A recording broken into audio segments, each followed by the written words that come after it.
Welcome back, gamers. We have another PlayStation Store sale and we're looking at PlayStation VR deals. VR games don't go on sale quite as frequently as I would like them to, so it's great when they do and we can finally talk about them. In this video, we're going to be looking at 12 PlayStation VR games that are discounted on this sale at the moment. These are good games, they're worth your time, they're worth picking up.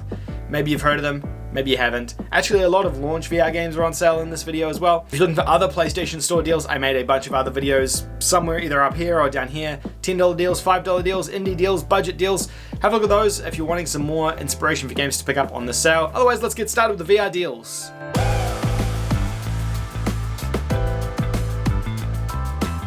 Hey guys, if you're a new viewer, please consider hitting that subscribe button. It would mean the world to me if you did, and you can stay up to date with my daily PlayStation content. Also, don't forget to give a like. Generally, VR videos don't do very well on the channel, but I still have a soft spot for VR. If we could get this video to 100 likes, that would be absolutely superb. Although because it's a VR video, I don't know if that's going to happen. Let's give it a go anyway. Alright, let's have a look at the first VR deal. Alright, first up we have Moss. This is a third-person action game. It's essentially an action-adventure game. It's $14.99, so it is a little bit pricey, but it's one of the better VR games available on the platform. You play as this little mouse, and you have to do a bunch of hack-and-slash combat, you have to do a bunch of puzzle solving, and you kind of observe them from this top-down viewpoint. These third-person games are exceptional in VR because they just change the entire perspective around third-person platforming in a good way. Fruit Ninja VR is exactly what you think it is. It's Fruit Ninja in VR. You get to hold the swords and slice the fruit.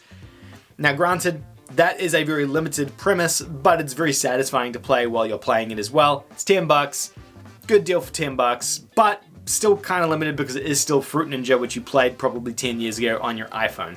Lethal VR is a shooting range style game for $3.74. The gunplay mechanics in this game though are pretty decent for a shooting range style game. It is limited again in terms of overall premise and what you can and can't do because it is a shooting range, but it's less than $4. It's a good price for a really basic and simple shooting range with some easy trophies as well. Now we're on to something media. Firewall Zero Hour. This is a full Rainbow Six game except in VR. Multiplayer squad-based game, completely multiplayer focused though. So if you're into single player games, this isn't the right one to pick up, but if you're looking for something multiplayer, this is a great one to try out. It makes fantastic use of the aim controller as well, which was the peripheral that came out for PSVR, but it's not required to play it. Awesome tactical first-person game here that you'll be able to play for hours and hours on end. Astro Bot Rescue Mission is one of the best PlayStation VR games on the entire platform. Another third-person action game developed by Sony from Sony Japan Studios.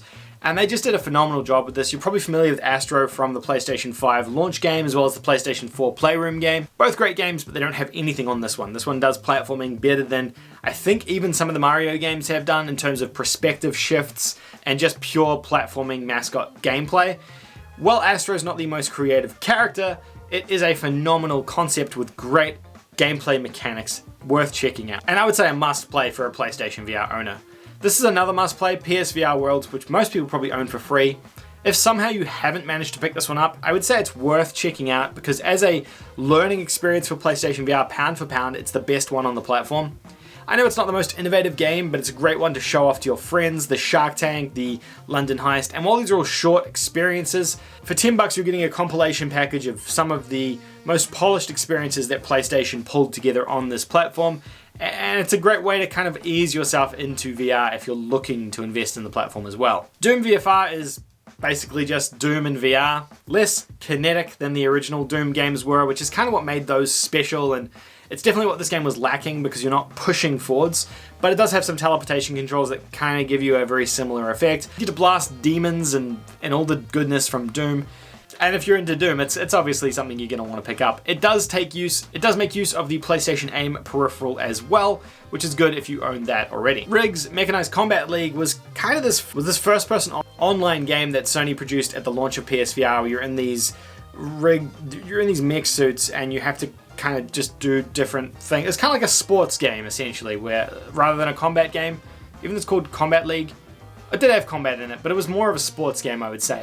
Now, As of today's standards, it's not probably the most polished game, and I don't know what the online's like now. I don't actually know if the online server's even still running. But for $8, if the online is still working and you've got some mates who want to play this as well, you can have a really good time with this one. The Impatient is a horror game set in the Until Dawn universe. I believe it's a prequel to Until Dawn. It's a first-person game where you have to kind of investigate what happened in the mental asylum in Until Dawn, which you visit partway through that game.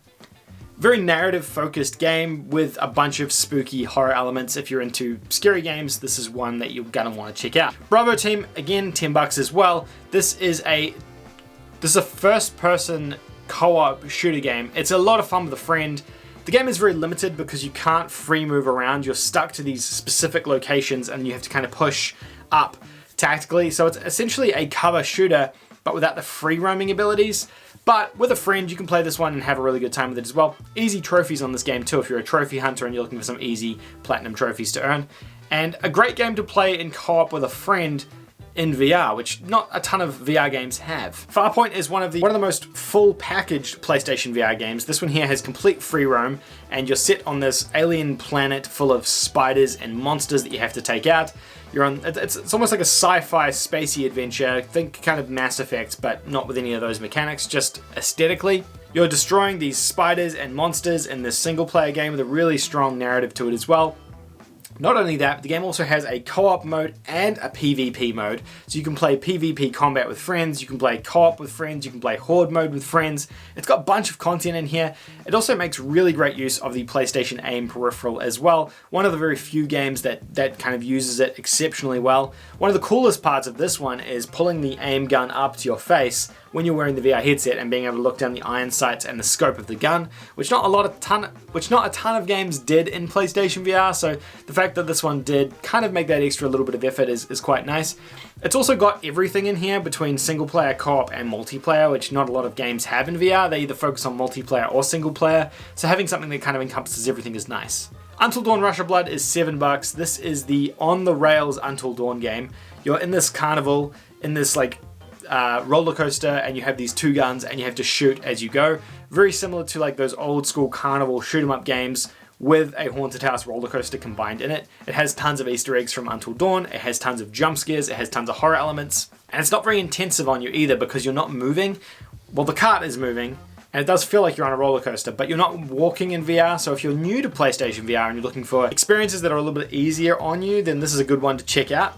It's a launch title for VR, so it does look a little bit rougher than some of the newer games on VR, but like I said, if you're looking to get into PlayStation VR and you haven't played a lot of VR games yet, it's a good one to jump into and ease yourself into, especially if you enjoyed Until Dawn or you enjoy horror games or you're looking for something kind of just a bit spooky to play. But there you go, that is 12 PlayStation VR games discounted on the PlayStation under $20 deals sale.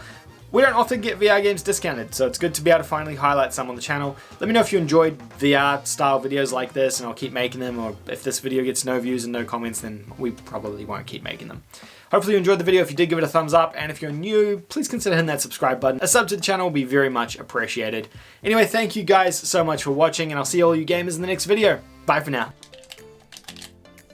Why, hello there. You've caught me during one of my many video game sessions. Now I hear you all asking in the comments, why don't I play more games on the YouTube channel? Well, it's because I stream over on Twitch.